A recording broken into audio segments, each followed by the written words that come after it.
gran síndrome respiratorio muy frecuente en nuestro medio, a diferencia del síndrome que han visto la semana pasada, es el síndrome restrictivo, intersticial.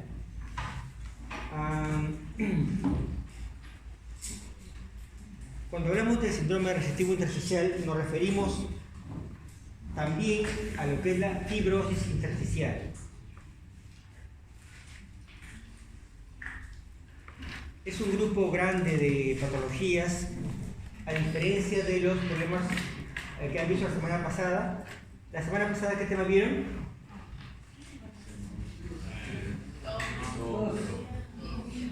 No, de semiología, con el doctor Padilla.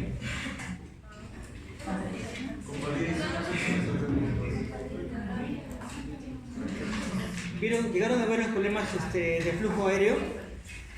¿Problemas obstructivos bronquiales? ¿Sí? Hubo clases, un día no tuvimos clases. Keila, ¿llegaron a tener la clase de problemas obstructivos bronquiales? ¿Por qué me dicen no? Los problemas bronquiales, asma, bronquitis crónica, ya no me expresé bien entonces. Hay dos grandes grupos de problemas respiratorios. Vázquez bien. Los problemas obstructivos de flujo aéreo y los problemas restrictivos.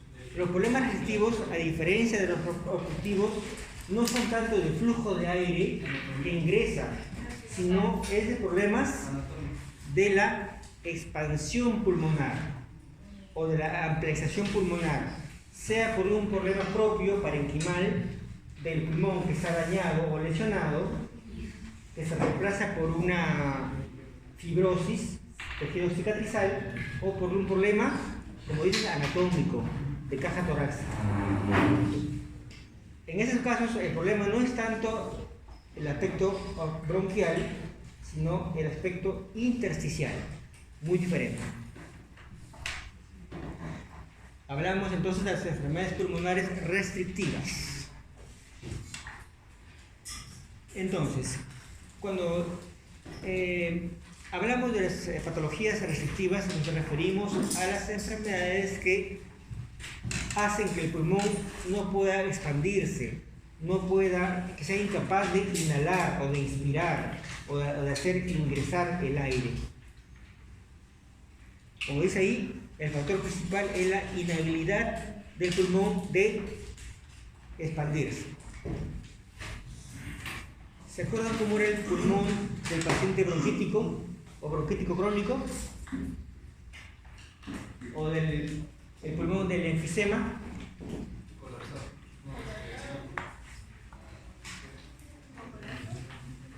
¿Cómo es el pulmón del paciente con bronquitis crónica o enfisema? ¿Es un pulmón grande o pequeño? Claro. En cambio, en este caso, es un pulmón que no puede expandirse, es un pulmón chiquito, tejido cicatrizal, fibrosado. ¿Ya? Entonces, la enfermedad pulmonar restrictiva es una patología en la cual el pulmón es tan rígido, tan fibrótico que no puede expandirse. Eso se reemplaza por un tejido cicatrizal o inflamatorio. Las causas pueden ser variadas, pueden ser propiamente dichas pulmonares, intrínsecas, de parénquima o extrapulmonares. Por ejemplo, alteraciones de pared torácica, alteraciones de la pleura, vamos a ver también alteraciones del abdomen. Entonces, el gran síndrome restrictivo pulmonar son las enfermedades que afectan la estructura del tejido pulmonar, lo cicatrizan, lo inflaman, impide que puedan expandirse y por lo tanto hace que el pulmón sea incapaz de captar. ¿Qué debe captar el pulmón? Oxígeno, claro, oxígeno, y también va a ser incapaz de expulsar el CO2, ¿no? Bueno, el dióxido de carbono, mejor dicho. Entonces, ¿cómo clasificamos las patologías restrictivas pulmonares? Lo clasificamos como pulmonares propiamente dichas, las de origen tóraco-esquelético, las neurológicas o neuromusculares y las abdominales.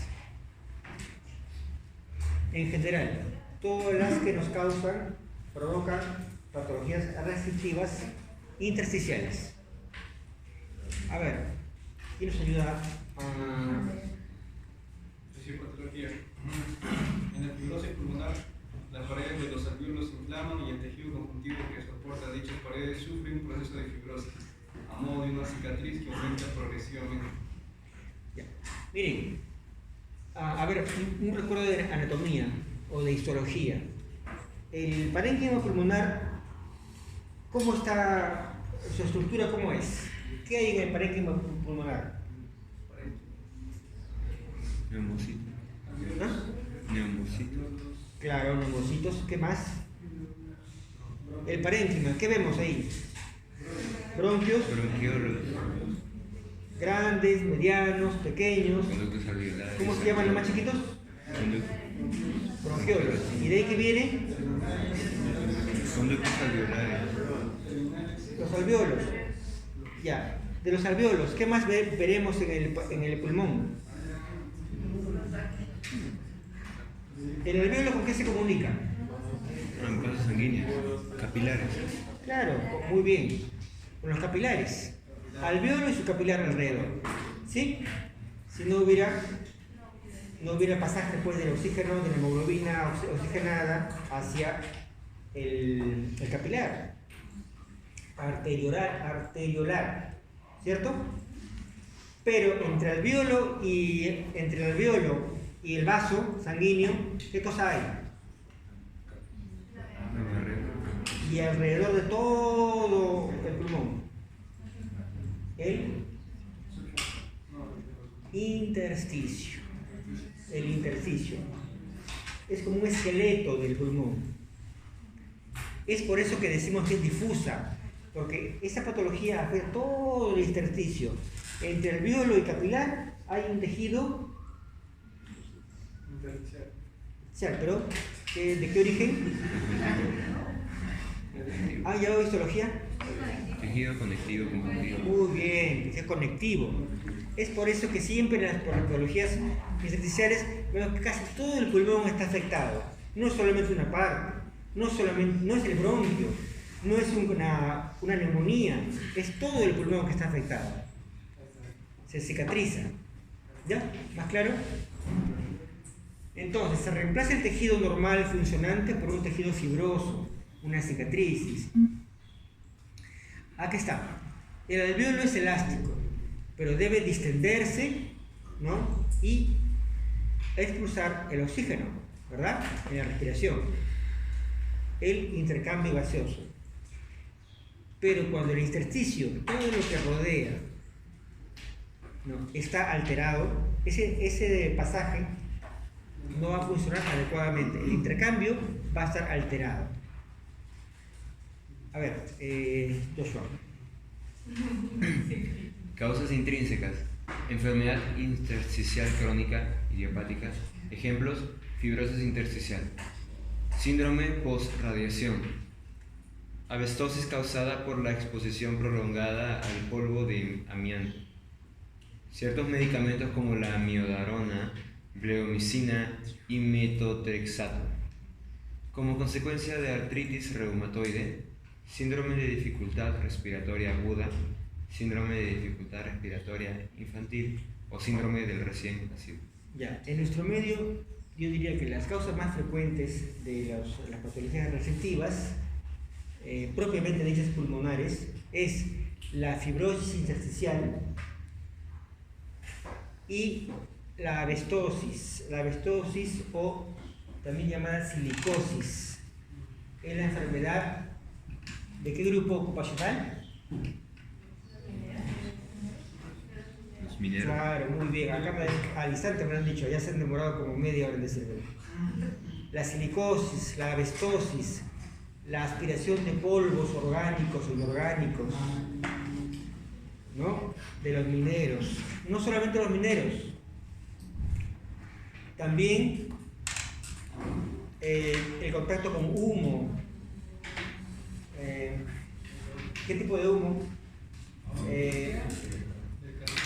Por ejemplo, hay familias que tienen por costumbre fábricas, Venta de carbón.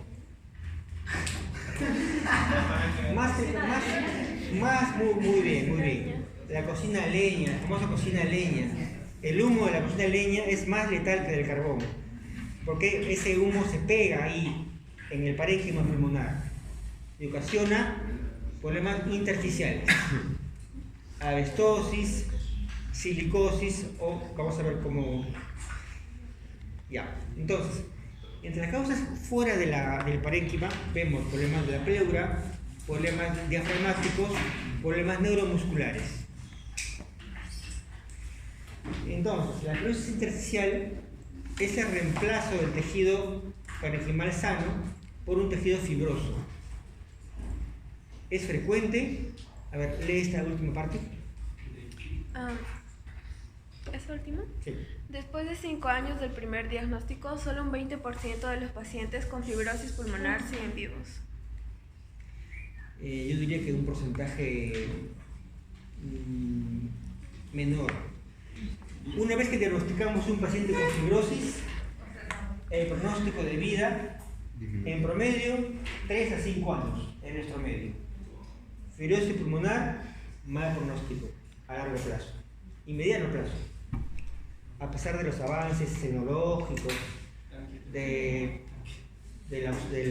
oxígeno que le podemos brindar al paciente, ¿qué le ayudaría más? Tal vez un trasplante de pulmón, lo único. No, es una enfermedad progresiva, degenerativa, irreversible, grave. ¿Ya?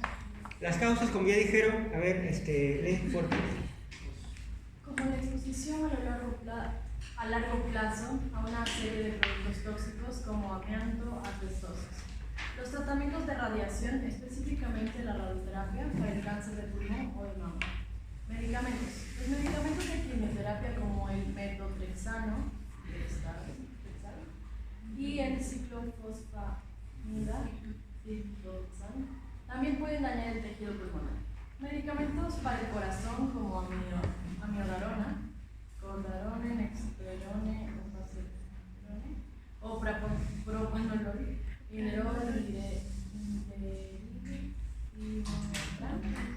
el tejido pulmonar. Sí. Algunos antibióticos como la nitrofurantoína. Ya, ahí nomás. Ya. Entonces, ¿qué cosa nos puede causar una patología intersticial? Puede ser los tóxicos, ya lo dijimos, la asbestosis o silicosis. La radiación también, más alejado. Medicamentos también puede ser efectos de la quimioterapia, el metotrexate, uso prolongado de quimioterapia, amiodarona, pero uso muy prolongado. Antibióticos, nitrofurantoína, no es frecuente. Ese es el más frecuente. Polvos orgánicos o inorgánicos. Factores de riesgo. En la edad se dice que en niños o bebés no es frecuente la fibrosis pulmonar. Es mucho más frecuente en adultos de edad media, 40, 50 años para adelante. Esto siempre va a molestar. El hábito de fumar, el tabaquismo, influye mucho en el desarrollo de una fibrosis pulmonar. A ver, lee esta parte. La ocupación. Todo. Sí. Se tiene un mayor riesgo de desarrollar fibrosis pulmonar si trabaja en la minería, la agricultura o la construcción, o si se está expuesto a los contaminantes conocidos por dañar los pulmones. ¿Sigo? Los tratamientos de cáncer, la radioterapia en el pecho o el uso de ciertos medicamentos de quimioterapia hacen que una persona sea más susceptible a la fibrosis pulmonar. Factores genéticos. Algunos tipos de fibrosis pulmonar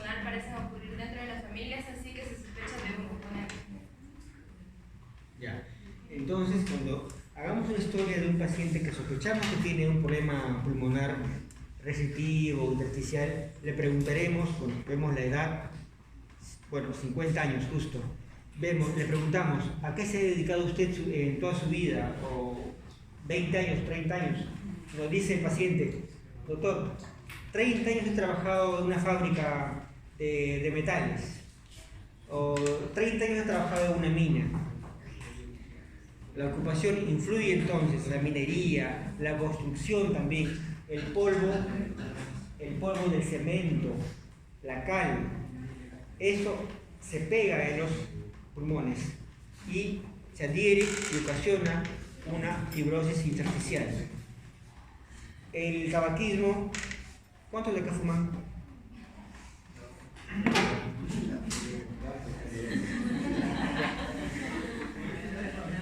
Hasta no encuentro ni un alumno que me diga que sí, doctor, yo fumo. Bueno. Además que hoy no es sábado, ¿no? Tratamientos con cáncer, ya lo dijimos, genéticos también. Hay una relación de familiares cercanos con la fibrosis pulmonar. Entonces, eso es lo que yo les decía. A ver, Jenny, lee. Trastornos ventilatorios. Obstructivo, sacar el aire. Restrictivo, entrar el aire. Interprétame eso, interprétalo. O sea, cuando es obstructivo no puede sacar el aire, no es fácil. No va a poder respirar, botar así. Respirar. Ajá, exhalar el aire. Y cuando es restrictivo, al contrario, no va a poder inhalar. Claro, bueno, ya, está bien. En el paciente bronquítico crónico, asmático, en el EPOC, el problema es que el aire ingresa, infla el pulmón, pero ¿qué pasa? El paciente, por más que intenta, no puede expulsar el aire, ¿no? Los pulmones son grandes, ¿sí? Es el tórax enfisемatoso. ¿Han visto de repente las placas? ¿Sí? En cambio, en problemas restrictivos, el problema es la entrada del aire hacia el alveolo, hacia los capilares. ¿Sí? Ya. Entonces, en la fibrosis aumenta el contenido, el tejido conectivo pulmonar, todo el tejido aumenta, se inflama. La fibrosis intersticial es el trastorno ventilatorio más común. En esta patología se disminuye mucho la capacidad vital o la capacidad pulmonar total. ¿Ustedes han visto ya lo que es espirometría? Sí. Ya. ¿Sí? En mi clase de pasada. El año pasado. Ah, ya. Bueno, en la espirometría van a ver que en los problemas restrictivos lo que se altera es la capacidad vital o la capacidad pulmonar total.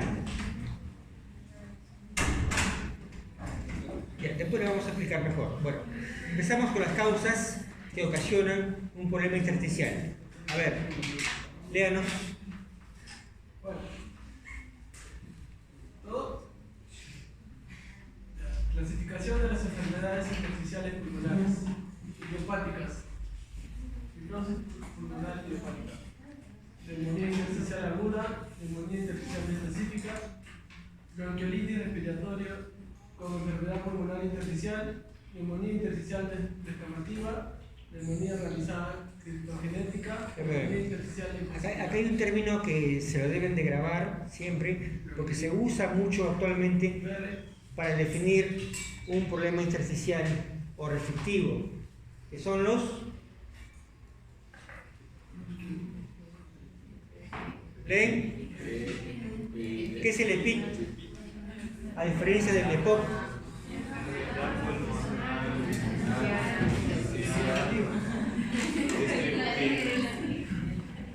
Miren, cuando vean una historia, un gran síndrome, no van a poner ya síndrome restrictivo, síndrome intersticial. De frente van a poner, el paciente tiene un EPIT, tiene una enfermedad pulmonar intersticial difusa. Tiene un EPIT. Ya comprendemos, ya sabemos de qué se trata.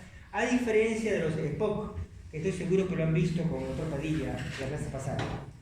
El EPOC es el bronquítico crónico, es la enfermedad pulmonar obstructiva crónica. ¿Lo han visto? Ya, espero que sí, porque va a venir el examen. Ya. El EPIT es diferente al EPOC. Ojo, no se confundan, ¿ah? Unos dicen, EPIT y EPOC es lo mismo, no es lo mismo. Sigue. Causa conocida o asociadas. Asociadas a enfermedad al colágeno. Causas por polvos inorgánicos, mucormiosis, inducidas por fármacos o radioterapia, causadas por polvos orgánicos, alveolitis alérgicas intrínsecas, asociadas a enfermedades hereditarias.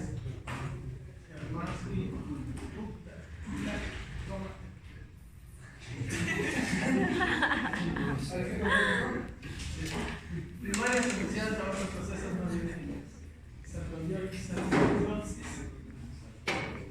Proteinosis alveolar, microangiopatía alveolar. Ahí nomás, ahí nomás. Las causas asociadas, bases que nos originan los intersticiales o EPIT, pueden ser también colagenopatías. Cuando hablamos de colagenopatías, ¿a qué nos referimos? ¿Qué colagenopatía conocen? Aquí me dice, muy frecuente en mujeres, jóvenes todavía. No. Pénfigo no es un problema de colágeno, no es un problema. El pénfigo da más a varones mayores. No. Artrosis, está cerca. Colagenopatías, ¿cuáles son? A ver, ella. El lupus,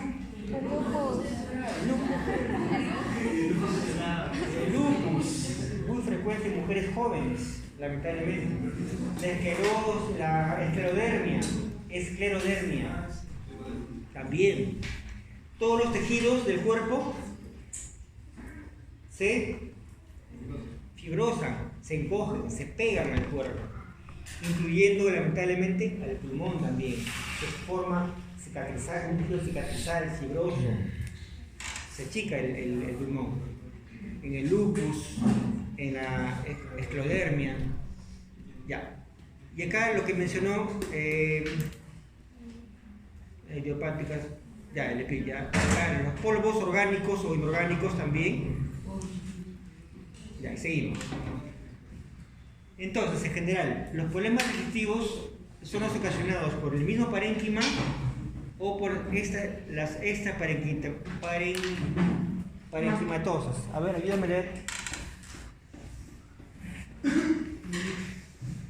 Parénquima pulmonar, granulomatosa, neumonitis intersticiales, neumoconiosis, fibrosis pulmonares idiopáticas, edema pulmonar cardiogénico, síndrome de dificultad respiratoria aguda de la adulto. Ya, entonces definitivamente los propios del parénquima pulmonar, la neumoconiosis, muy frecuente en nuestro medio. Vamos a tener pacientes que nos dicen que todos se habían trabajado en minas, en fábricas, que desde pequeños han inhalado el humo de la cocina a leña, que ocasiona una neumoconiosis. Vemos la placa, lo examinamos, tiene un patrón intersticial. Ya, sigue por acá. Extraparenquimatosas, neuromusculares, pared torácica, pleurales, lesiones que ocupan espacio. Ya, muy bien. Ya, a ver, acuérdense de histología o histopatología. ¿Qué será esto?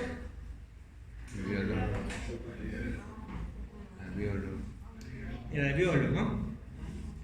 Ya. Tratando de llevar el aire, el oxígeno al tejido pulmonar. ¿Qué será esto? Sanguínea. Capilar. Claro, son los capilares, ¿no? Arteriolares, los vasos sanguíneos. Y entre alveolo y capilar, ¿qué cosa hay? Tejido conjuntivo. El intersticio. Entonces, imagínense, todo el pulmón es una estructura llena de alveolos, capilares, pero entre uno y otro está rodeado como una red, como una malla de el intersticio, tejido conectivo. Es por eso que una patología a ese nivel afecta todo el pulmón de forma difusa. ¿Está claro? Espero que sí. A ver, Jane.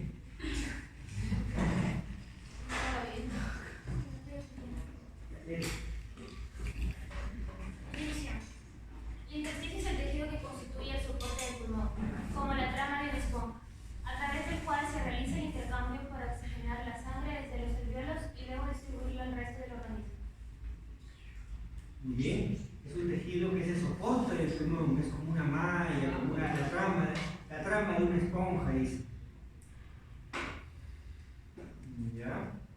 Es por eso que una patología a ese nivel altera toda la estructura del pulmón, de forma difusa, global. Acá está un poco más claro. ¿Qué será esto?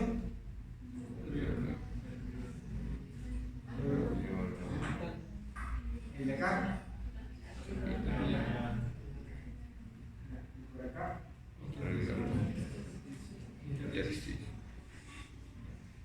¿Seguimos? Ya, como han llevado espirometría, hace poco nomás me van a decir qué significa que en un patrón obstructivo la espirometría es muy diferente a un patrón restrictivo, ¿verdad? Cuando el patrón es obstructivo, o sea, bronquial, asmático, bronquítico crónico, enfisемatoso, ¿qué es esto? Uno solo fuerte. Capacidad vital forzada. Muy bien, está normal, ¿verdad?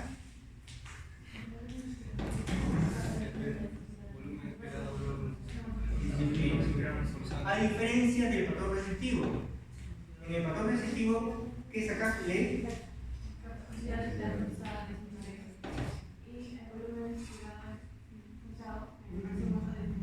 ¿Ven la diferencia que hay? Por lo tanto, la razón entre uno y otro en el objetivo está disminuido. En cambio, la relación entre la volumen expiratorio forzado y la capacidad vital forzada está normal. ¿Tiene la diferencia? Una fija por el examen, nada más. Eso voy a preguntar, ¿ya? Al grupo anterior yo les pregunté qué significaba esto y no lo sabían. Esto sabe. En otras palabras, el patrón espirómetro que yo espero encontrar. Explícame. No así es.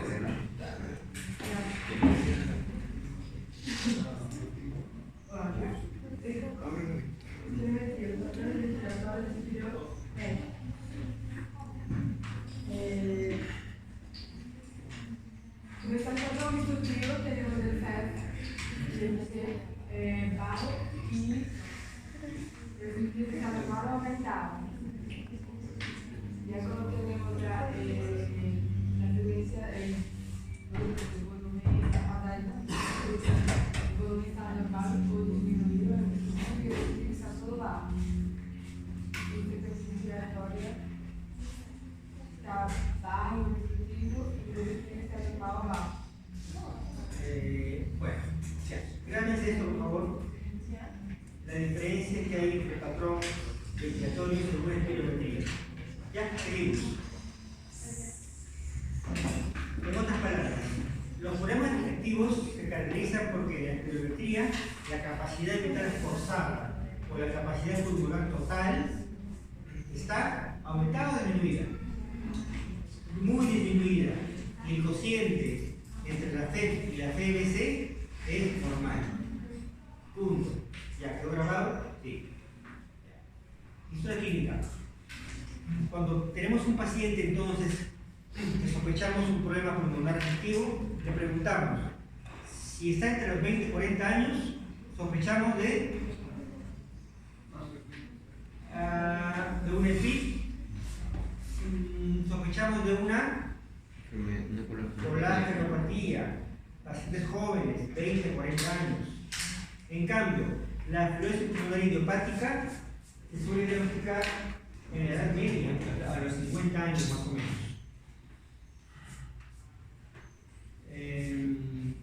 Las EPIC asociadas al colágeno, por lo tanto, son más frecuentes en las mujeres. Hay una relación familiar entre la aparición de la... ¿Es esto?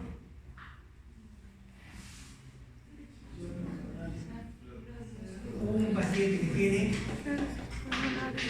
fibrosis pulmonar idiopática, es posible que otro miembro de la familia también tenga ese problema. Esto está emergente, así que no se preocupen.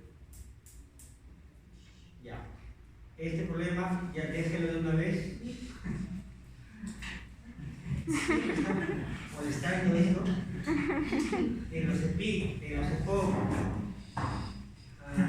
neumonía intersticial.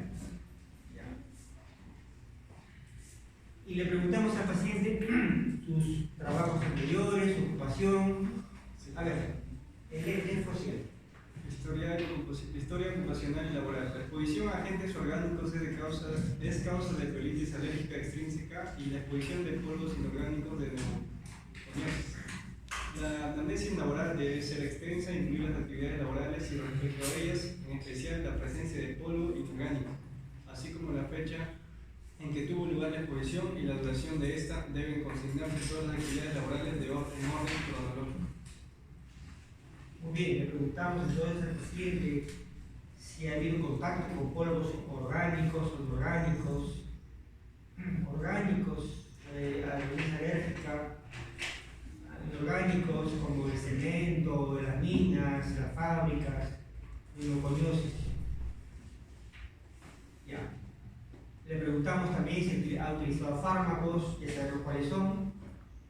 Uso prolongado, ocasiones de PIC, radioterapia y problemas sistémicos como las colagenopatías. Seguimos. Ya. Mejor explicado. A ver, Joshua. Etiología. Las causas conocidas de enfermedades intersticiales más comunes son exposición ocupacional a irritantes como el asbestos, polvos de metal, bacterias, gases y humos. Algunas de estas enfermedades son pulmón de los trabajadores de silos, pulmón de los trabajadores del detergente, pulmón de granjero, pulmón de los cuidadores de pájaros, silicosis. Muy bien, ¿qué les parece familiar o frecuente? Le preguntaremos, si usted trabaja en una granja de animales, de aves, de cuyes, de conejos, pulmón de granjero. Esto es más frecuente. Esto a veces sin querer estamos en contacto. ¿Qué aves o qué pájaros nos dan esta mala influencia de las EPIC? Claro, antes las queríamos mucho, ¿no? Pero ahora nos prohíben hasta darles de comer en los parques. ¿Sí? Las palomas. Me transmiten la... No es que transmitan la enfermedad en sí, sino que los microbios, el polvo que tienen, también se adhiere al ejercicio pulmonar y ocasiona a la larga estas patologías. ¿Alguien ha comido paloma alguna vez? ¿El metro?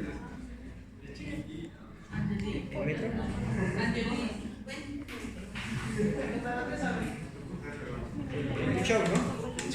Es muy rico, pero la paloma de granja, no la paloma de los parques. Ya. Si trabaja en los hilos, ¿qué son los hilos?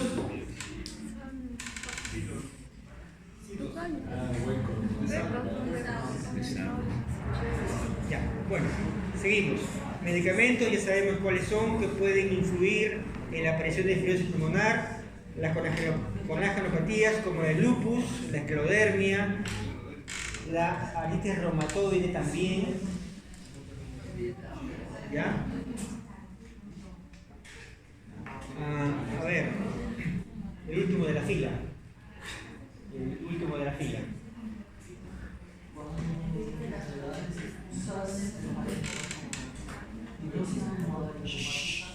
Fibrosis pulmonar asociada con colostomatías, neumonitis por fármacos, sarcoidosis, neumonía, eosinofilia, eosinofílica, inhalación de polvos inorgánicos, neumoconiosis, edema intersticial pulmonar, insuficiencia cardíaca, estenosis pulmonar, linfangitis carcinomatosa, neumonitis por radiación. Ya, ahí nomás. Estas son las más frecuentes.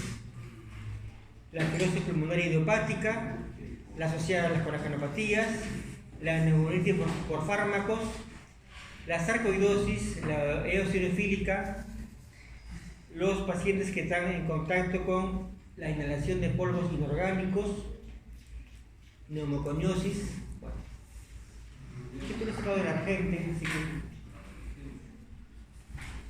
seguimos. Una patología muy frecuente, la vemos, yo trabajo acá en el hospital de Huaycán y es muy frecuente aquí esta patología. Que pacientes que han cocinado a leña durante años, 20 años, 30 años, o que han trabajado en la construcción y vienen con su problema respiratorio. Lamentablemente, fibrosis pulmonar, asbestosis. El contacto, ojo, el contacto tiene que ser por lo menos, dice, de un periodo de 20 años para que aparezca la enfermedad. Y seguimos que acá con el consumo de tabaco incrementa el riesgo de desarrollar la enfermedad. ¿Ya? Ya, esto, a ver, una lectura rápida. A ver, Jenny. No, compañera. ¿Tu apellido cuál es? Castillo, ¿qué nombre?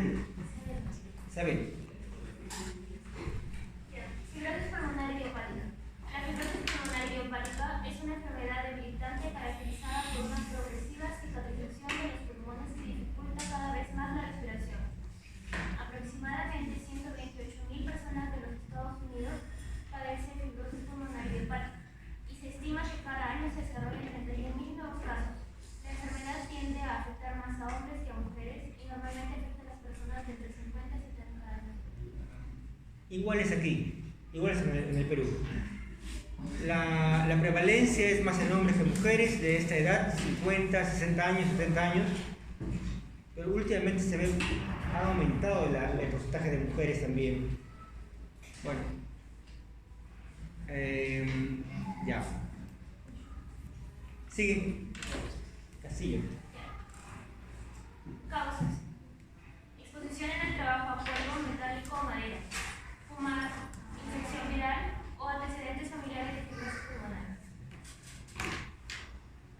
Ya, entonces estamos viendo que en los trabajos con metales, con polvos de madera, tabaco, virales no tanto, familiares cercanos con fibrosis de alguna manera influyen. Ya, una vez que hemos hecho la anamnesis, le hemos preguntado al paciente, sospechamos la enfermedad, ¿qué corresponde ahora? El examen físico. ¿Cómo vemos a un paciente con una patología restrictiva o intersticial? Signos No, de pero en hipoxia. primer lugar, ¿cómo lo vemos? Cianosis. Signos de hipoxia. Ya, lo primero que vemos es si está disneico. Paciente con fibrosis intersticial va a estar con disnea, paciente que requiere estar sentado, que se cansa mucho, que adopta una posición semisentada, digna de esfuerzo, que es progresiva, que es crónica. El segundo signo que vamos a tener es la tos, pero no es una tos con expectoración abundante, no, es una tos seca, inflamatoria. Se dice la tos del fumador, tos seca. Y el tercer signo que vamos a tener en cuenta y que lo vamos a buscar son los... A ver, ¿quién me dice? ¿Qué son los crepitantes? ¿Qué diferencia hay entre subcrepitantes y crepitantes? A ver, ¿quién me lo dice más claramente? Más claro que el otro grupo. Wendy. Diferencia entre subcrepitantes y crepitantes. Esta es semiología pura. El crépito es la redistribución del agua a través del pulmón, tiene un sonido parecido como que rozas el cabello, pero es la redistribución en sí del líquido. Es un sonido como un crujido. Muy bien. ¿Qué más? ¿Otra diferencia? Subcrepitantes y crepitantes. Allá me lo han dicho en una.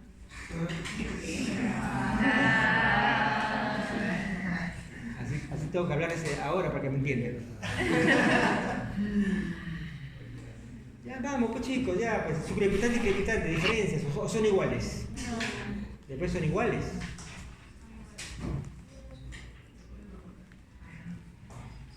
A ver, tú tienes cara de saber.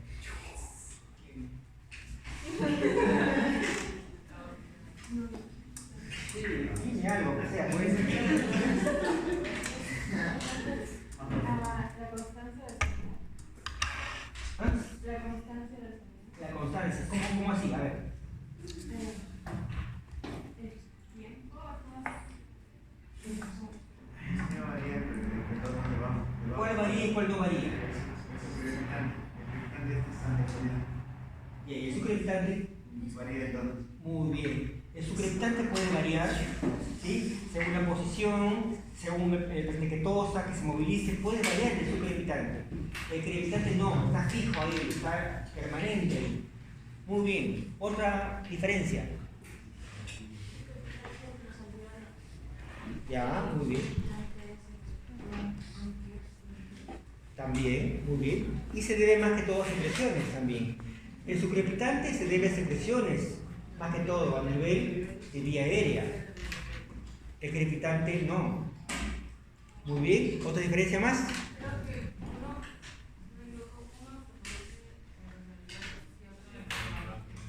Claro. Dicho en otras palabras, es lo mismo. Muy bien. Y la última. ¿En qué? A ver, ¿quién tiene un estetoscopio ahorita? ¿Cómo? ¿Un estudiante de semiología sin estetoscopio? ¿Cómo es eso? Ya. ¿En qué momento de la respiración escuchamos el subcrepitante y en qué momento de la respiración escuchamos el crepitante?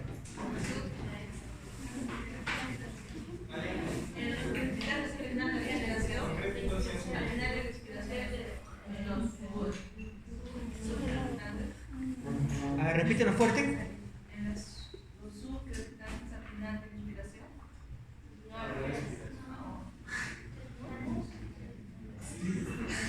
¿Cómo es? Cuando inspira el paciente se escucha los crépitos, al momento de inspiración. Cuando inspira, claro. al final, o cuando expira. Cuando inspira. ¿Él? Claro. ¿Y a qué lo dice, pues? Los crepitantes son inspiratorios. Al final decimos al paciente, señor, tome aire, bastante aire. Ahí está el crepitante. Tome aire. Y escuchamos, ahí está el crepitante ahí. En cambio, el subcrepitante está en ambos tiempos. Está ahí, permanente, ahí, claro, cambia con el movimiento, pero está en ambos tiempos. Inspiración y expiración. ¿Ya? ¿Quedó claro? Este Esta es semiología, ustedes tienen que reconocer ese signo cuando examinen al paciente. Una vez que vemos que está disneico, está con su tos, hemos identificado los crepitantes, ¿qué más le vemos? ¿Qué más le vemos? Claro, las manos, los dedos, las uñas. Y vemos la acropaquia. Dedos, miren, la falange distal está redondeada, está aumentada de tamaño, de volumen, ¿no? Y la uña, ¿estará normal acá? No. El ángulo está distorsionado, no es normal. Ahí tengo más figuras que podemos... Ya, a ver, una lectura rápida, Castillo. Signos y síntomas. Línea de esfuerzo progresivo. Tos seca, crepitante, fatiga, mareos, pérdida de peso, acropatías, artralgias y mialgias, cianosis. Casi está en ese orden. Miren, es un paciente que tiene mucha disnea de esfuerzo. Apenas da un paso en una escalera, primer paso, segundo paso, y se agota, se cansa. Tiene una tos seca. Este paciente está con una tos permanente, una tos seca. No expulsa nada, pero tose. Los crepitantes respiratorios, al final de la respiración, se cansan, se fatigan. Si hay hipoxia, habrá mareos. Esas son las acropaquias. ¿Sí? ¿Está claro? En la clínica, el paciente con un paciente con una patología restrictivo especial. ¿Y cuántas tasa estará saturando? Saturación. Eso depende. Si está descompensado, lo frecuente es que la saturación no sea óptima, no sea alta. Promedio 92-93%. Pero su cuerpo se consulta, ¿no? Se adapta, pero cuando se descompensa puede llegar a 85%, en casos más graves. Bueno, seguimos. Entonces, repetimos. A ver. Síntomas cardinales. Disnea de esfuerzo, también tos seca, en el 50% mialgias, artralgias y pérdida de peso, crepitantes laterales nasales, 75-90% y acropaquias, 60%, estadios finales, hipertensión pulmonar por pulmonar y cianosis. Muy bien. Síntoma cardinal: disnea de esfuerzo, tos seca, mialgias, artralgias, baja de peso, crepitantes bilaterales binasales, difusos, 90%. Hay crépitos, eso es casi patognomónico de un problema intersticial restrictivo. Ya, el 90%. Las acropaquias, cuando son más crónico, que tienen 5 años, 10 años de neumoconiosis, problemas, es un fumador crónico, ya habrá acropaquias. La cianosis no es frecuente, pero ya es un estadio final, avanzado. Sí. Por favor. Síntomas. Disnea progresiva es el síntoma más constante y esta es expresión de la rigidez pulmonar y de las alteraciones en el intercambio gaseoso. Entonces, esta no es productiva y puede ser interrumpiente. Hemoptisis, caso de síndrome de hemorragia pulmonar. Ya, entonces los síntomas: disnea progresiva, la tos que no es productiva, la hemoptisis no es frecuente, pero el hecho que exista no descarta que sea una fibrosis intersticial. Al examen clínico seguimos con el tema de la acropaquia. Sí. La acropaquia o el hipercratismo digital el hipocratismo digital es el aumento del tamaño de la zona terminal de las falanges digitales con una pérdida del ángulo del techo mundial. Hay muchas causas que producen este síntoma, como cardiopatía congénita, renogénica y diversas patologías pulmonares. Vemos que la acropaquia o el hipocratismo digital no es patognomónico del problema intersticial. también se puede aparecer en las cardiopatías, sobre todo las cardiopatías congénitas cianóticas, ¿ya? Pero definitivamente nos va a guiar. Si tenemos la anamnesis, tenemos la historia, tenemos el examen y vemos un paciente con acropatia, ya nos guía al diagnóstico de la fibrosis intersticial, problema restrictivo. Ya, acá está más claro. A ver, descríbenos la imagen. A ver, ¿qué ves ahí? La parte distal de los dedos están un poco más redondas y las uñas también están en forma ovalada. Compare con sus dedos. ¿Sus dedos son así todos cabezones al final? Compara con tus dedos. No, ¿verdad? Las uñas son redondeadas, grandes. Claro, es la famosa uña en medio del reloj, pero el reloj antiguo, porque los relojes actuales son... ¿Qué tiene el reloj? Vamos al reloj de ahora. Ya, tu reloj, a ver, pasa así. Es plano, no es el típico ovalado que había antes, ¿no? ¿Se acuerdan? De los abuelitos. Ya, bueno, es la acropatia. Acá también dedos gorditos al final, grandes, crecidos, uñas grandes. Ya, entonces recapitulando. A ver, lectura rápida. Taquidia inicialmente se hace más manifiesto con ejercicio y posteriormente el reposo. Al examen llama la atención la presencia de receptores secos tipo B. En casos avanzados se pueden encontrar signos derivados de la hipertensión pulmonar. Segundo, ruido aumentado de las extremidades. ¿Qué es taquipnea?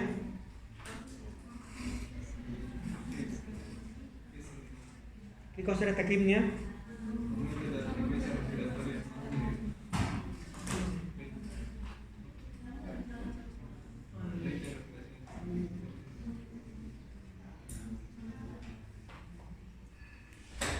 Simplemente el aumento de la frecuencia respiratoria, ¿no? Ya. Los receptores secos, ¿qué son? Son los crepitantes, ¿no? Típicos. El Argente lo dice, lo menciona ahí, lo describe, lo dice tipo velcro. Bueno, es el nombre que le ponen ellos, se lo van a leer. Ya. Esto es importante. A ver, ¿dónde se fue? A ver, fuerte y alto. A ver.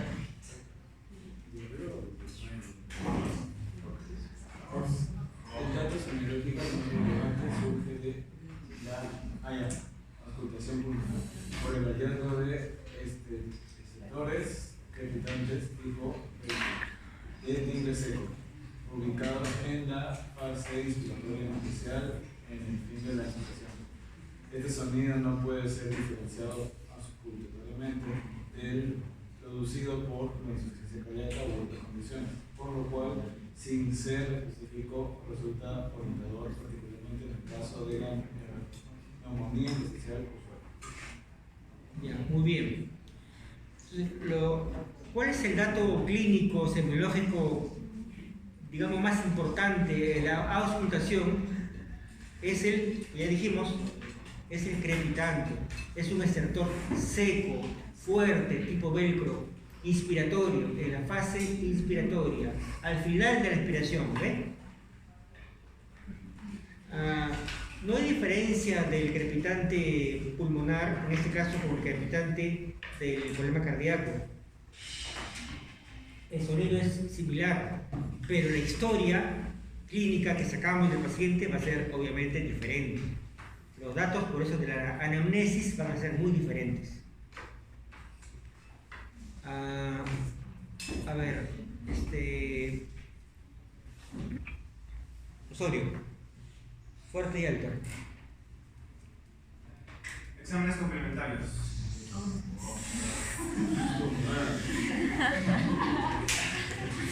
Los métodos de estudio adecuados son radiografía simple de tórax, posición de frente y de perfil. Su normalidad no excluye el compromiso intersticial. Las alteraciones típicas son el patrón de tipo nodulillar o retículo nodulillar, a veces sumadas a otras de relleno alveolar. Cuando el compromiso intersticial es generalizado, da la imagen característica el panal de abejas, panalización. Puede observarse además la pérdida de la definición de los límites de los hemidiafragmas y de la secreta cardíaca. Miren, el compromiso es tal, ya, pasamos a la anamnesis, pasamos al examen físico. ¿Qué le pedimos al paciente? Radiografía de tórax, de pulmones. ¿Qué es lo típico de los problemas intersticiales restrictivos? Como ya dijo su compañero, tenemos varios patrones.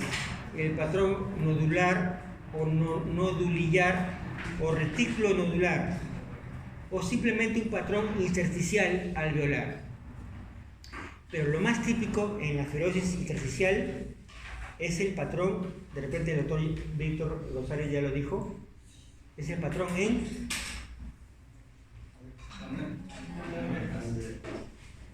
¿lo mencionó el doctor González?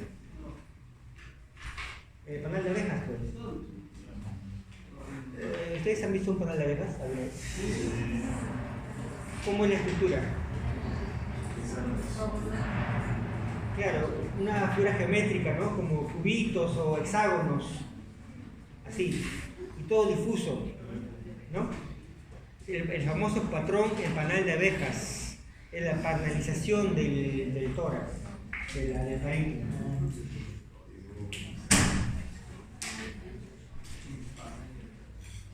Ya, pero no, me parece raro que en las imágenes no hayan visto ese patrón. ¿No mencionó? Bueno, lo vamos a ver ahora. Esta es la típica placa de tórax de un paciente con una fibrosis pulmonar intersticial. ¿Es un infiltrado localizado o generalizado? Generalizado. ¿Es un patrón de condensación o es un patrón difuso? Condensación. ¿Es un patrón de condensación como la neumonía, bien delimitado, o es difuso? Difuso, pues, difuso intersticial. ¿Sí? Miren, todo el pulmón está afectado. Los dos pulmones están afectados, Wendy. ¿Estás viendo, no? Los dos pulmones están afectados. Es un patrón en panal de abejas. Acá también lo tenemos. Si vemos la placa solamente, de repente nos confunde y podemos decir, ah, caramba, es un edema agudo de pulmón. Pero si vemos al paciente, vemos su historia, sus síntomas, la anamnesis, obviamente es un infiltrado retículo intersticial difuso, total, o en este caso más en el pulmón derecho, pero acá también, ambos están comprometidos, como un moteado, ¿no? Entonces, en el EPIT, ahora sí hablemos ya en términos actuales. ¿Qué era el EPIT?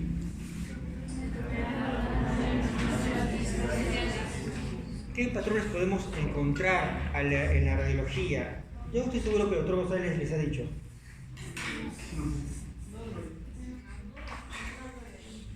Ya, lee, a ver. Vidrio deslustrado, nodulillar, reticular, retículo nodulillar, pulmón en panal de abeja.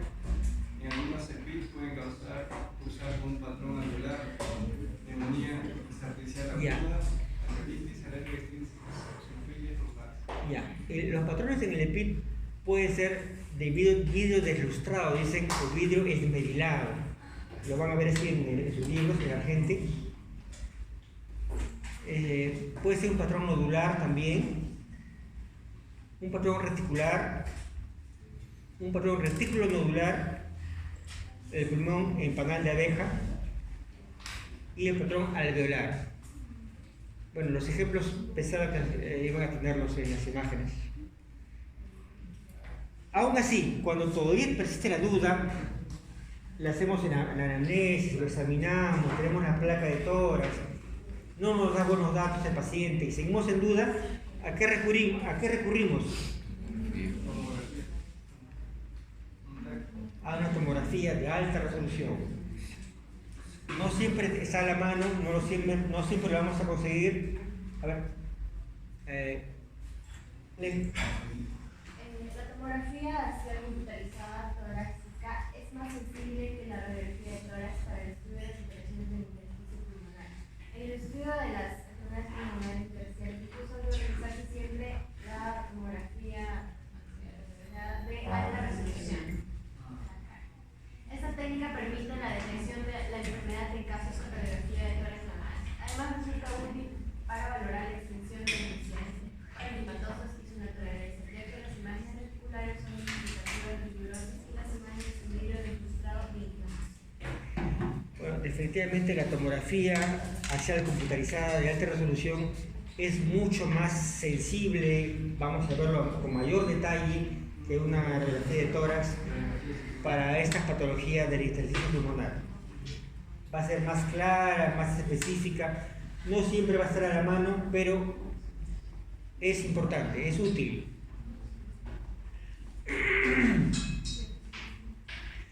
Y acá es este patrón, ¿ven? Intersticial. Bueno, no es una...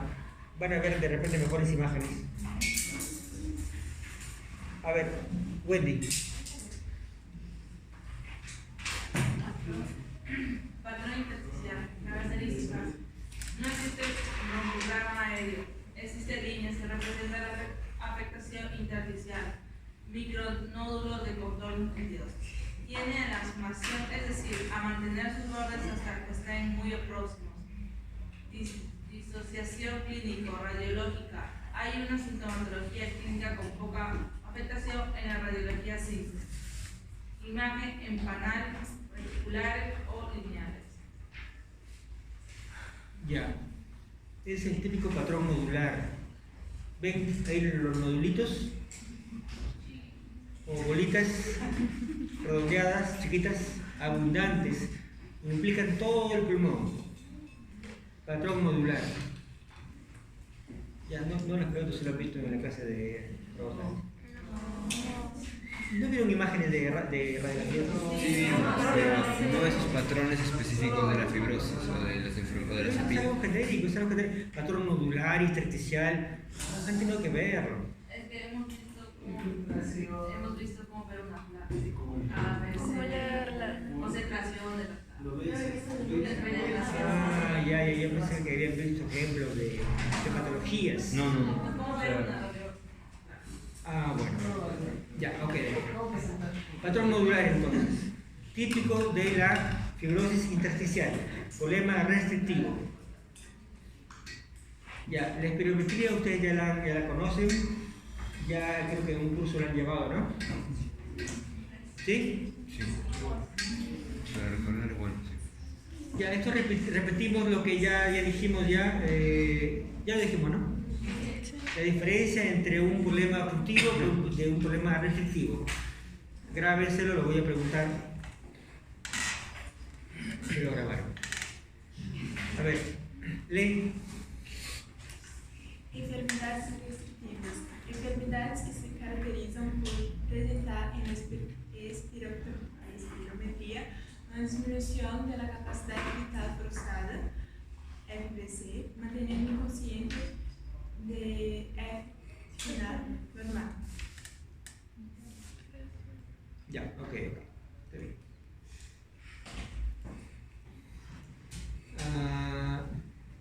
Entonces, ¿cómo nos orientamos al diagnóstico? La clínica, el examen físico, la anamnesis, la placa de tórax. Ya, no solamente, como yo dije, puede ser problemas parenquimales, puede ser también problemas de caja torácica, la obesidad, problemas neuromusculares, problemas del diafragma, patologías pleurales. Estas patologías también pueden tener como consecuencia problemas intersticiales, restrictivos. ¿Cómo así? Por ejemplo, enfermedades restrictivas de origen de tipo abdominal. ¿Qué pasa? El contenido abdominal, en este caso, aumenta tanto que el espacio pleuroparenquimal o torácico aumenta o disminuye. A ver, si el contenido abdominal, por ejemplo, en los obesos o en las grandes ascitis, aumenta, ¿cómo estará la caja torácica? Claro, la empuja, ¿no? La empuja, trata de comprimirla. Entonces, el aumento del tamaño del contenido abdominal hace que haya un problema en el movimiento expiratorio y en la elevación del diafragma. Lo empuja hacia arriba. ¿En qué condiciones? Un tumor abdominal, la obesidad en el embarazo. Ustedes han visto gestantes de 8 o 9 meses que están ahí, caminan una cuadra, tienen que parar, se cansan. ¿Por qué? Porque el útero ha crecido tanto que empuja la cavidad pleural, empuja al tórax y a los pulmones, lo comprime un poco. Se cansa, se agita. Acá tenemos un gordito intentando bajar de peso. Ya, ¿qué problemas anatómicos, como decías, o torácicos, o de caja torácica, influyen en la aparición de problemas restrictivos? Escoliosis, cifosis o cifoescoliosis. ¿Qué vemos aquí? ¿Quién dijo eso? Sí, está bien lo que dijiste. Claro, también. Aparte de su cifosis, miren cómo está el esternón. Sería un leve, pero existe un... Claro, eso está empujando hacia adentro al pulmón, a la pleura del pulmón. Eso impide que el pulmón se expanda. Bueno, vamos a ver casos severos de escoliosis también. Escoliosis donde toda la columna vertebral a nivel cérvico-dorsal hasta el lumbar puede estar desviada. ¿Cómo estará ese tórax? ¿Cómo estará este pulmón? Si tomamos una placa, ¿el pulmón derecho e izquierdo estarán simétricos? No, definitivamente uno va a estar más encogido, más lateralizado, más empujado hacia un lado, ¿no? Escoliosis puede afectar, de hecho, va a afectar la caja torácica y al pulmón también. Alteración de la caja torácica, en este caso, ¿qué vemos aquí? Cifosis. Claro, pero una cifosis extrema, casi una jiba, casi una joroba, ¿no? ¿Cómo estará ese tórax? Posiblemente no puede expandir bien. Ya, entre las patologías neuromusculares que conocemos que también pueden afectar a la ampliación ventilatoria pulmonar están los problemas de parálisis de los músculos de la ventilación. Vamos a ver cuáles son. Ejemplo, 1. A ver, Castillo.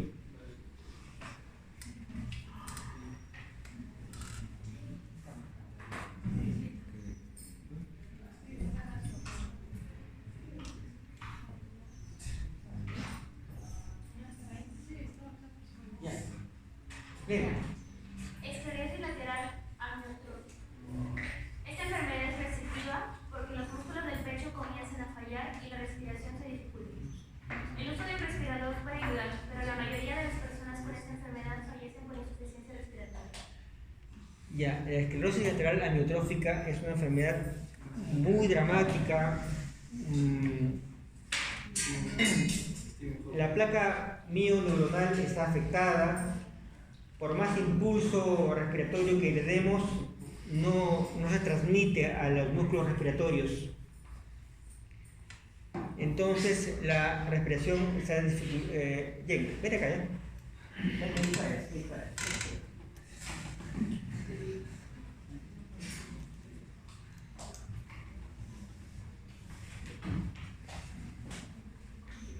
Incluso debemos de... Ahora seguimos escuchando. Creo que se pegó. Ya. En este caso, casos severos, requerimos también el uso de respirador artificial y lo conectamos a un ventilador mecánico. Y bueno, la consecuencia es fatal. Fallece por insuficiencia respiratoria, un paro respiratorio. Acá esta paciente ya está conectada permanentemente a un tubo de oxígeno, pronóstico reservado. Tenemos un caso famoso, ¿no?, de este problema. Claro, el científico tuvo este problema durante años. Se mantuvo con un respirador artificial al nivel de acá, de la tráquea, ¿no? Pero bueno.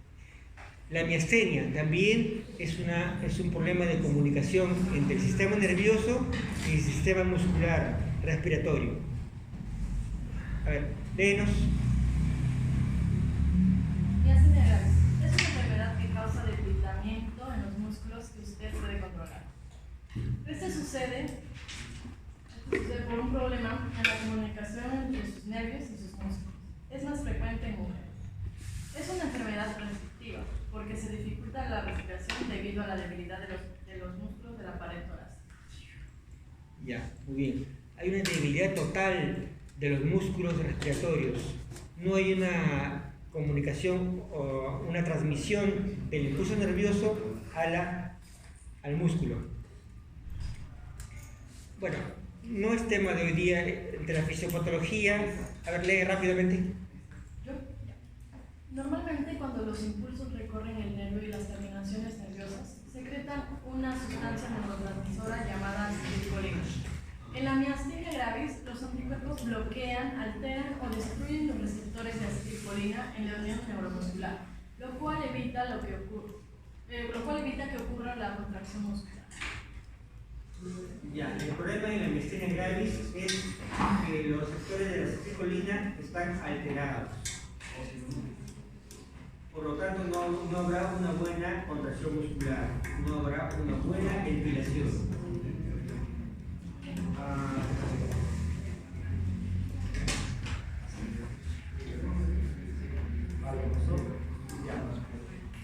Ya, los síntomas de la miastenia gravis, entonces, la disnea, hay dificultad incluso para el digestivo masticar, cansancio incluso para subir escaleras. Bueno, no es tema de la clase de hoy. Ya, el gran síndrome de Guillain-Barré. ¿Se acuerdan? Hace un año, hubo una epidemia, una pandemia realmente, una epidemia. ¿Qué pasó en el Guillain-Barré? Era una polirradiculoneuritis aguda, una enfermedad autoinmune. La consecuencia más fatal de esta enfermedad era el compromiso respiratorio. Se llegaba a afectar la musculatura vulvar a nivel de bulbo respiratorio. ¿No? ¿Qué más? A ver. ¿Sí? Causas. Se presenta después de una infección menor como una infección pulmonar o gastrointestinal. Puede presentarse a cualquier edad, pero es más común en personas de ambos sexos entre las edades de 30 y 50 años. Debilidad muscular y parálisis. Destrucción de las vainas de mielina que rodean los axones de muchas células nerviosas. Ya, por lo pronto, basta que sepan ustedes que el Guillain-Barré es una causa posible causa de una patología restrictiva intersticial. ¿Por qué? Porque ocasiona debilidad extrema y parálisis muscular respiratoria. Va a haber una mala ampliación de los pulmones. Ya. Bueno, pues, sigue. Síndrome de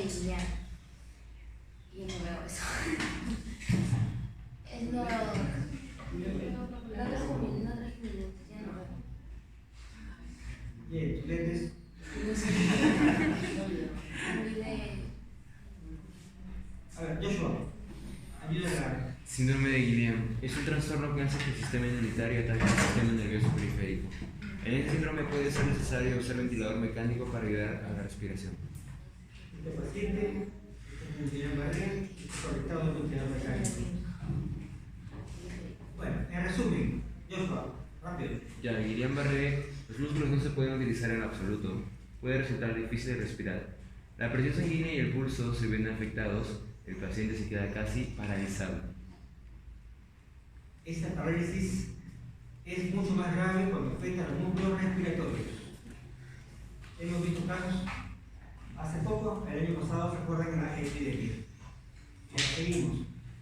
¿Qué otras patologías neurológicas pueden ocasionar problemas respiratorios restrictivos? Tenemos a la paraplegia, tétanos y distrofia muscular. Acá tenemos un paciente posiblemente con una paraplegia, viene con los miembros inferiores, posiblemente ya tenga un problema respiratorio, aunque es joven todavía. Ya, Joshua, sigue. Cuadriplegia o paraplegia es un tipo de lesión en la médula espinal que produce parálisis total o parcial del brazo y piernas, especialmente en la médula cervical. Es restrictiva porque las lesiones por encima de la C4 pueden llevar a la persona a necesitar un ventilador mecánico para ayudarle a la respiración. Entonces, problemas neurológicos tipo cuadriplegia o paraplegia, problemas que afectan la médula espinal, pueden ocasionar una parálisis respiratoria y un problema restrictivo. Bueno, hay casos severos para verlo en la práctica médica, más severos que eso todavía. Posiblemente una paciente con paraplegia que está intentando caminar con prótesis. Bueno, eso es lo que dijeron ya. El pectum. ¿Qué pasa con el esternón?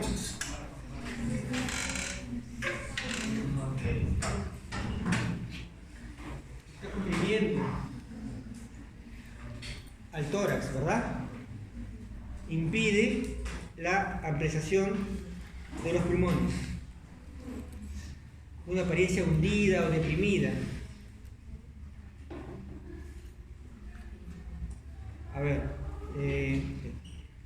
Limitación mecánica a la expulsión diafragmática, obesidad mórbida. La obesidad es una afección de tipo crónica muy común entre los seres humanos que se caracteriza por el exceso de peso corporal como consecuencia de la acumulación de grasas en el cuerpo. La OMS sostiene que es correcto diagnosticar la obesidad como el índice de masa corporal, que es el cálculo entre la altura y el peso de la persona y su pelo se mantiene en 30 kilogramos. En tanto, la obesidad mórbida es un tipo de obesidad que se destaca por presentar un índice de masa corporal superior a los 35. Definitivamente la obesidad es una patología en la cual el nivel del diafragma lo va a empujar, lo va a alterar. El peso corporal aumenta demasiado, la obesidad mórbida sobre todo, y va a afectar la función respiratoria. Problema restrictivo. Sigue. El exceso de peso hace que el tórax y el abdomen trabajen más. En el anterior era 35 IMC, no era kilogramo. Creo que ahí debe ser IMC. Sí. ¿No? Yeah. El exceso de peso hace que el tórax y el abdomen trabajen más al girar, lo que da lugar a la fatiga y el falta aéreo. La restricción torácica de la obesidad le atribuye a agentes mecánicos de la grasa sobre el diafragma y el tórax. La obesidad va a causar una restricción torácica. En resumen, ya, acá tenemos ejemplos, ¿no? Sí, antes se decía que la gordura, la obesidad era salud, ¿no? Sino de buena salud, pero ahora vemos que no, es todo lo contrario. ¿Este niño será un niño sano? Antes se decía un niño gordito es lo mejor, es un niño sano, fuerte, pero vemos que no, se queda dormido en la clase, posiblemente problemas respiratorios, cardíacos, no va a crecer adecuadamente, no va a desarrollar. Acá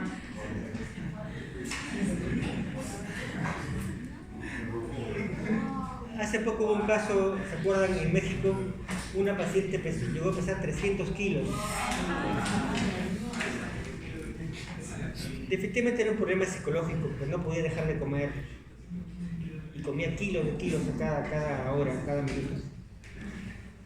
Cuando la llevaron al hospital, tuvieron que recurrir a una grúa para llevarla. Bueno, ocurre. Ya, ¿qué patología vemos acá? Es un paciente con una esclerosis intersticial conectado permanentemente a una máscara de oxígeno, ya casi permanente, está sentado. Acá, ¿qué tenemos acá? Una deformidad de la columna vertebral, una cifosis o escoliosis severa. El tórax estará comprimido, no hay una buena ampliación. ¿Qué habrá acá? ¿Sí? Esclerosis lateral. El tubo está conectado por algún lado, no lo veo. Síndrome de Pickwick. Es el caso que le decía. Miren esa pierna.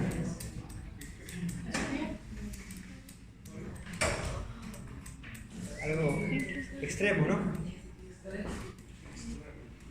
Ya. Bueno, hay casos. Ya, en resumen entonces, para diagnosticar un EPID necesitamos historia clínica, antecedentes laborales. Le preguntamos en qué trabajó, tanto tiempo, ha sido constructor, miren el polvo que emana del cemento. Claro, los fármacos que utilizó, la historia, el examen físico, la edad, el sexo, ya. Listo, con esto ya es un resumen de todo lo que son problemas restrictivos intersticiales. Ya, ahora brevemente les voy a mencionar solamente. Sí, o hacemos un break. Okay. Tampoco ya. Es que ya es hora de que acabe la comida. ¿Es hora que me vaya? Ya, seguimos, ¿ya? Poco. Ya. Las pruebas de laboratorio o exámenes auxiliares que nos ayudan para confirmar nuestro diagnóstico son las siguientes. A ver, existen pruebas respiratorias o exámenes auxiliares que nos van a ayudar para confirmar el diagnóstico, que debe ser clínico, evidentemente, o, bueno, clínico, pero en neumología van a haber datos que nos van a ayudar. Por ejemplo, existen los no invasivos y los invasivos. En los no invasivos, primero utilizamos, claro, pero en primer lugar le pedimos al paciente un hemograma. Lo primero que vamos a pedir es un frotis de sangre, un hemograma, una prueba de esputo o de expectoración, la analizamos. El suero, la orina, no tanto. Líquido pleural, sí, lo podemos analizar. Y las técnicas invasivas, a ver, Joshua, lee despacio. Función transtraqueal. ¿Sí? Fibrobroncoscopía, broncoaspirado, que esto es catéter del escopado con cepillo protegido lavado broncoalveolar, biopsia transbronquial, función transbronquial aspirativa, función de aspiración transtorácica, biopsia pulmonar. Ya, estas son las técnicas invasivas, entre ellas la broncofibroscopía, el broncoaspirado, la biopsia pulmonar. Buen delay. Alteración de leucocitos en la neumología, alteración de leucocitos en entidades, neutrofilia, infección, bacterias, neumonías, acceso. Ya, a ver, Rodito. Entonces, lo primero que le pedimos al paciente es un examen de sangre, un frotis. Si vemos neutrofilia, ¿a qué nos guía?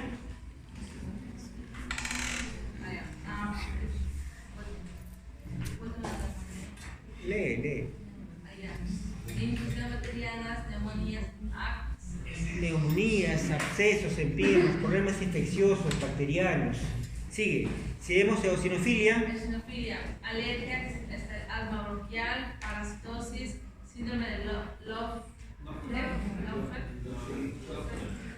neumonías esofílicas crónicas, paraneoplásicos, aspergillosis, sarcoidosis, vasculitis, síndrome de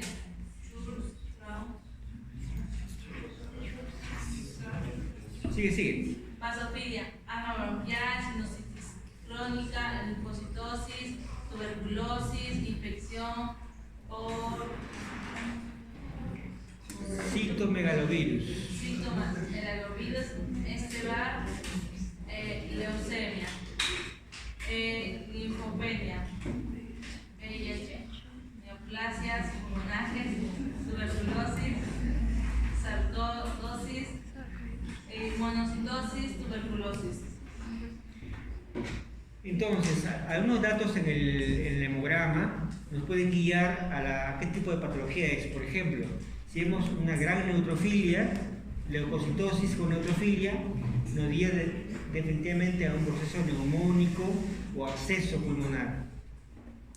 Si vemos gran eosinofilia, ¿quién sufre de asma acá? Ya.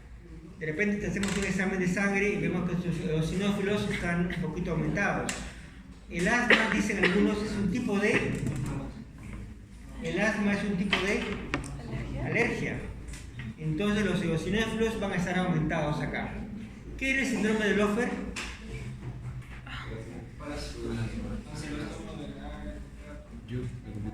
Sí. A ver, repíteme. El síndrome de Lofer es el proceso en el cual el parásito ingresa en los pies, a través del pie. ¿Y a dónde va? Muy bien. El grupo de allá no me contestó, ni uno supo tener el síndrome de Lofer. Ya, entonces, algunos parásitos ocasionan esto, ¿sí? Usted nos llevó para psicología, ¿no? Sí.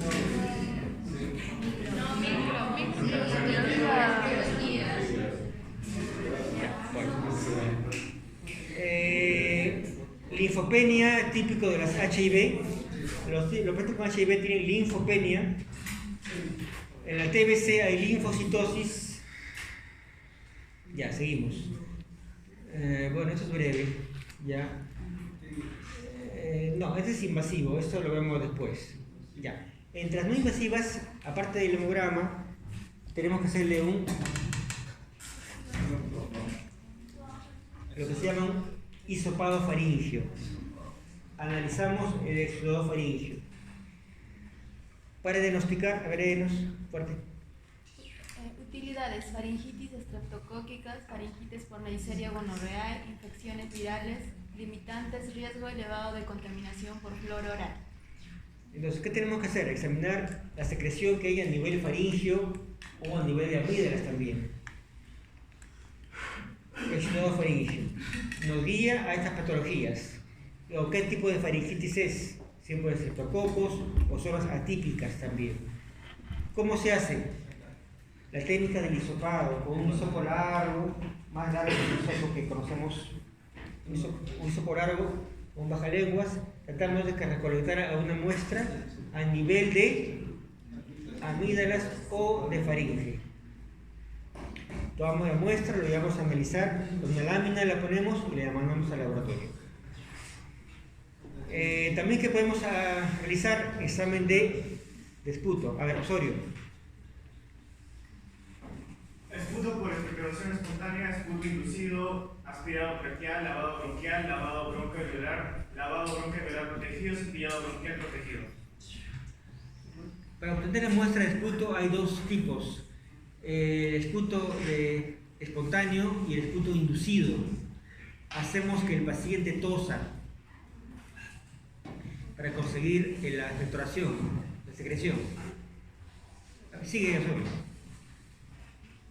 Obtención de esputo. Esputo por expectoración espontánea, esputo inducido, aspirado braquial, lavado bronquialveolar, lavado bronquialveolar protegido, cepillado bronquial protegido. ¿Qué he grabado sí, esto? Creo que me equivoqué, expliqué la diapositiva.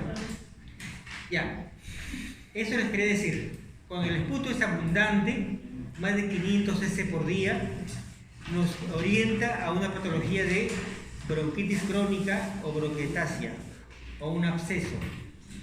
pero cuando es demasiado abundante, más de 2000 centímetros cúbicos por día, nos orienta a una vómita. Por ejemplo, un edema pulmonar o una fístula también.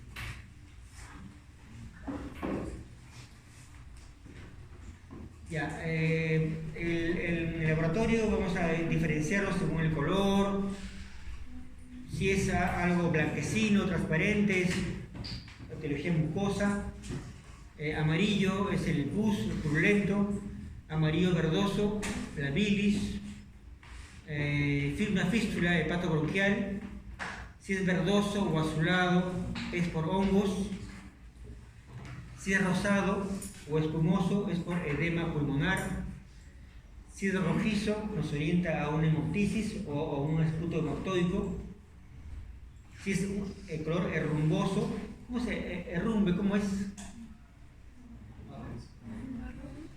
Es como el óxido, medio rojizo, marrón.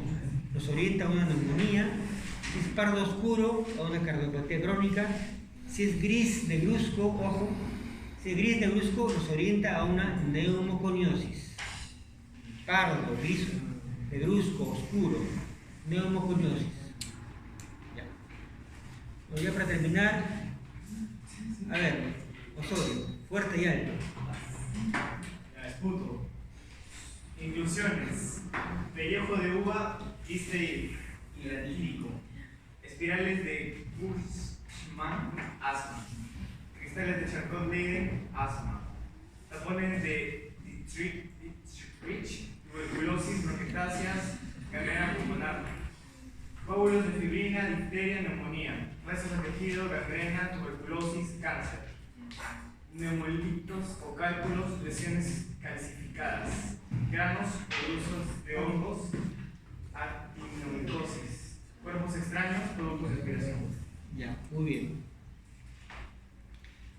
Ya, la técnica del Gram, ustedes han llevado al laboratorio, ¿verdad? La técnica del Gram nos ayuda a diferenciar los Gram positivos de los Gram negativos, ¿no? En el esputo tiene un gran valor que nos orienta a qué microorganismo está alterando causa la infección, y si reconocemos qué microorganismo es o qué bacteria es, podemos medicarlo adecuadamente. ¿Sí? Acá tenemos un Gram, técnica de Gram. La tinción de Ciel-Nielsen o Sayal-Nielsen lo utilizamos para TBC. muy bien, para los bacilos. ¿Cómo se llama el bacilo de la TBC? ¿Qué otro nombre tiene? Ya. Con esa tensión lo vemos así moradito, y acá vemos los bacilos, ¿ven?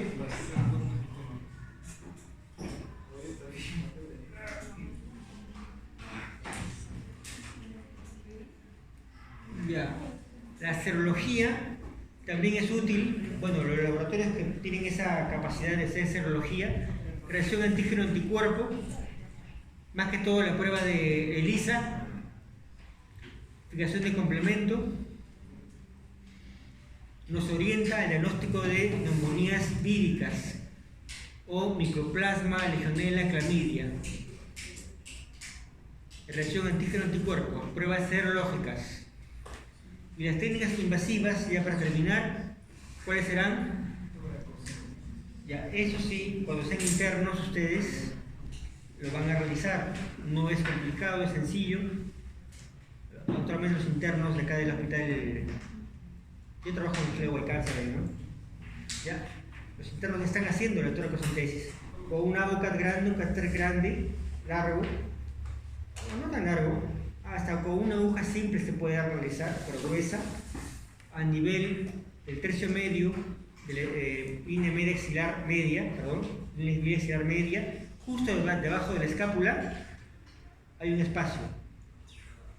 Introducimos el catéter en forma perpendicular, atravesamos la pleura y con una jeringa aspiramos.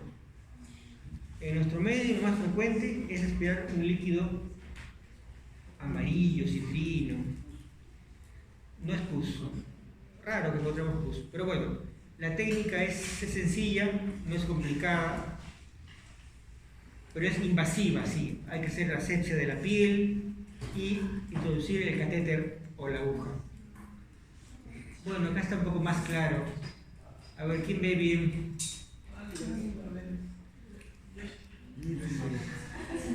Al nivel de la línea media axilar, debajo de la escápula, introducimos en forma perpendicular la aguja. Primero lo anestesiamos al paciente, una anestesia local, solamente de la piel, y atravesamos la piel, el músculo. ¿Atravesamos la pleura o no? Sí. Sí. Claro, atravesamos la pleura. ¿No oyen? Déjame. Ya.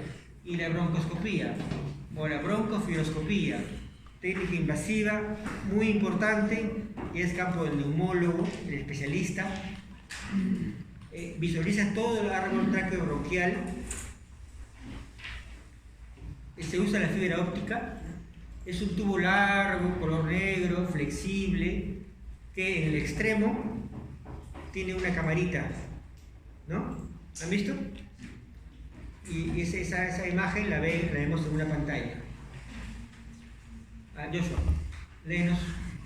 Broncoscopía, procedimiento en el que se visualiza de manera directa el árbol traqueobronquial. En la actualidad se realiza casi exclusivamente con instrumentos de fibra óptica. Es un procedimiento ambulatorio, el paciente va a estar sedado. Se introduce el broncoscopio por la boca o la nariz, entre las cuerdas vocales, y se pasa a la tráquea. Ya. De la tráquea, ¿hacia dónde puede ir? Broncofiloscopio. Los bronquios primarios. Claro, primero va al bronquio derecho y después va al bronquio izquierdo. Es una. De esta manera, más o menos. El broncofiloscopio flexible, los rígidos ya están en desuso, ya no se usa. Los flexibles, como una cándula, se introduce por la nariz o por la boca, va hacia la tráquea, hacia los bronquios, y nos da una imagen de todo el árbol traqueobronquial. Me imagino que se deben atorar. Se cede al paciente. Un poco, no completamente, pero sí hay un fastidio ahí, como que te... Yo he visto, no se asfixian porque es un tubo muy delgado, no obstruye la tráquea, ¿ya? Obviamente estimula la tos, pero tiene que pasar de todas maneras. ¿Y qué lo están haciendo? ¿Lo hacen en un paciente o en un simulador?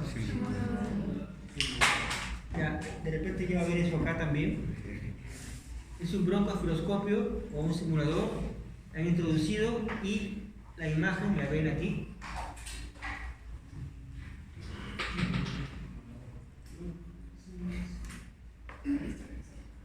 Creo que es la última. A ver, Joshua. Se utiliza el broncoscopio para inspeccionar las vías aéreas en búsqueda de anomalías. Broncoscopio. Miren, hasta dónde llega.